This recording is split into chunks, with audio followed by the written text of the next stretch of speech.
Welcome, everybody. Hi, I'm Keith Vitali, and welcome to Psychic Podcast. Now, I've said it before, the great martial arts film star Bruce Lee, the greatest of all time in my book, had the greatest impact on me personally. He also inspired millions around the world. So I wanted to share with you another one of my favorite fight scenes from one of his movies. Now, the one I'm going to pick is a fighter that he fought in most of his movies named Bob Wall. And Bob Wall plays a character O'Hara in one of the movies, but this guy is bigger than life. Now, he's no longer with us, and it's unfortunate because I wish I could have had him on the podcast and have him share his epic stories because he's a great storyteller. And I'll share some of the stories with you at the end of the episode. But I want you to take a look at some of the fight scenes that he had, not only with Bruce Lee, but these are all Bruce Lee movies. But just take a look at the Bob Wall character, and and you'll see what I mean. Take a look.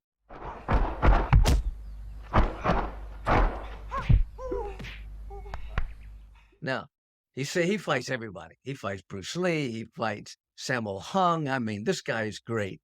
He told me personally he hired Sammo Hung for this role. And here, he was Bruce Lee's best friend at the time.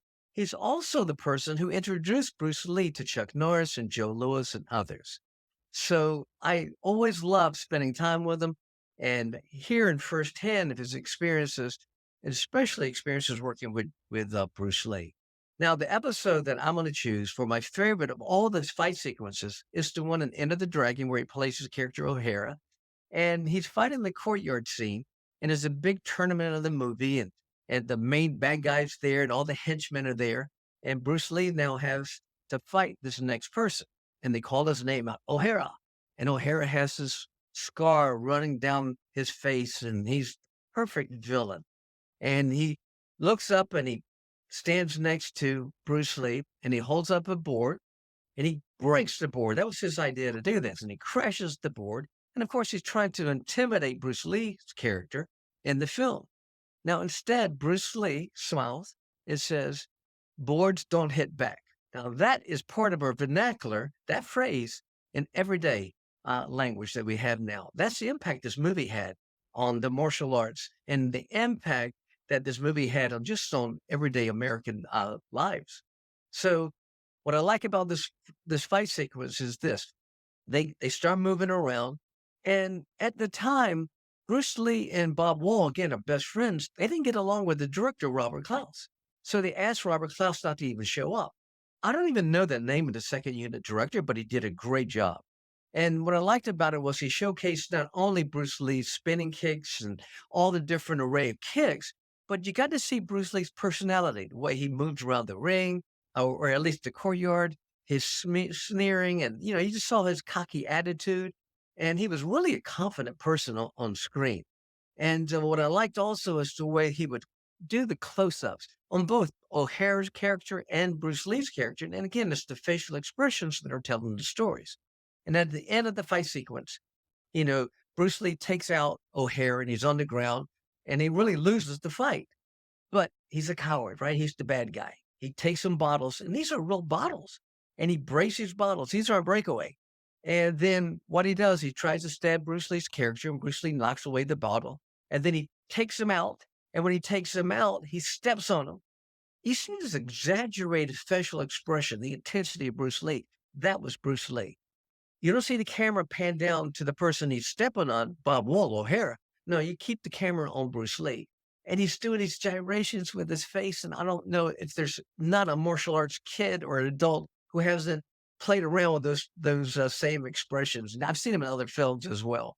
So this one sequence, this one movie uh, take or not take, but scene had a great impact on hundreds of martial arts movies. So I really liked it. And Bob Wall told me the story that the glass was real, the bottles were real, and he really stabbed and cut Bruce Lee one time. And they had to shut down the production for about a week.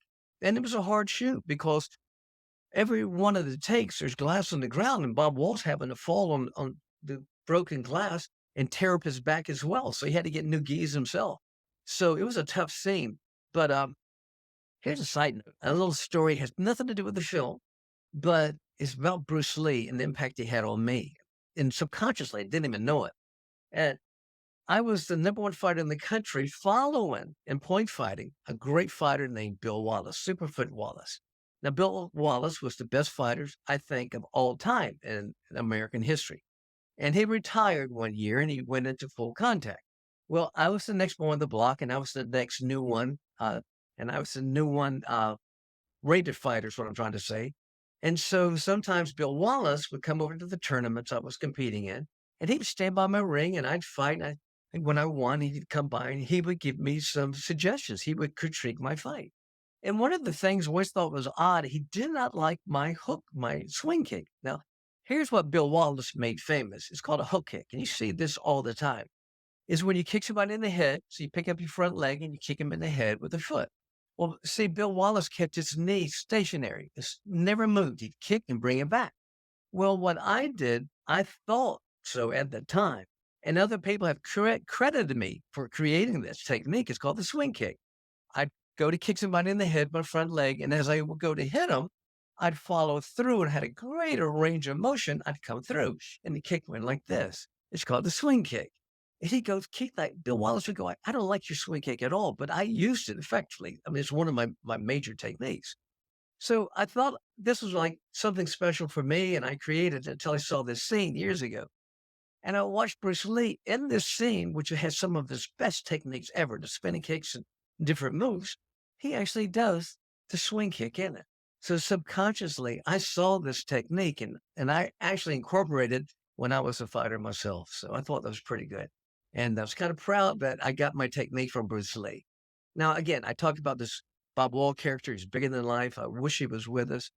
Oh my gosh, all the stories he told me. Let me just share one of the stories. It's unbelievable. And this is the kind of character Bob Wall was. We were on the set of Force 5, and Robert Klaus was the director, just like the director of End of the Dragon. And he was there with me. And we had about 50 to 75 of the top martial artists in the world. And we were all but used to stunt fighters. Uh, we had Joe Lewis was the star of this film, and he was actually there when he started telling this story.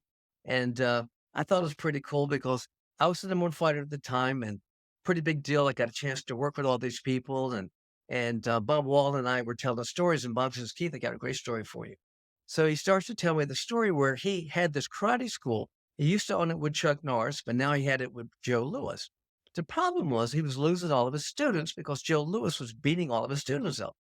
Joe Lewis called him fresh meat. A new guy would come in, join the karate school, and Joe Lewis would work out with him and knock him out. You know, he was always working out, practicing. So Bob Wall was a smart guy. He made his millions in real estate. He was really a brilliant guy. So he thought about this and he came up with this idea of going out in the front of his school dojo, his school studio, and he'd get on the sidewalk and he'd wait for unsuspecting people coming by and he'd kind of look for the best candidate for martial arts. And then he would reach out, attack them, grab them, put them in the headlock, and drag them screaming back into the karate school. And they were screaming and crying. I mean, just imagine some big guy grabbing you and attacking you. He would sit him down and then he'd go, listen, I'm not going to hurt you. He said, I just wanted to let you know that if I was a dangerous person, I could have hurt you. And as a matter of fact, he had a book already prepared and he'd open up this book and go page by page, the most horrific graphic violence you've ever seen, and murders and killings and whatever.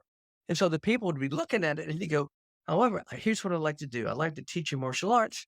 I want you to join my karate school so this would never happen to you. And he said, that's how I got a lot of my students. Well, kind of giggled. I said, Bob, that's a great story. I just don't believe it. I just don't believe anybody could drag students in. Now, of course, today you'd be sued if you tried it. But back then, he said, no, I could do that. I said, Bob, this is hard to believe. He goes, oh, yeah, watch. Everybody. And he's talking to the crowd of people, the stunt guys. He goes, how many did I drag into the karate school? There was a group of them that raised their hands up like this and kind of sheepishly going, yeah, he did it to me. And I went, oh my gosh, it's a true story. It happened to a lot of the people right there on the set. Well, I love the story myself, and I hope you did too. And I hope you enjoyed this episode. And if you did, please like it and share it and leave some comments. I'd love to hear from you and respond back to you. Till next time, ciao.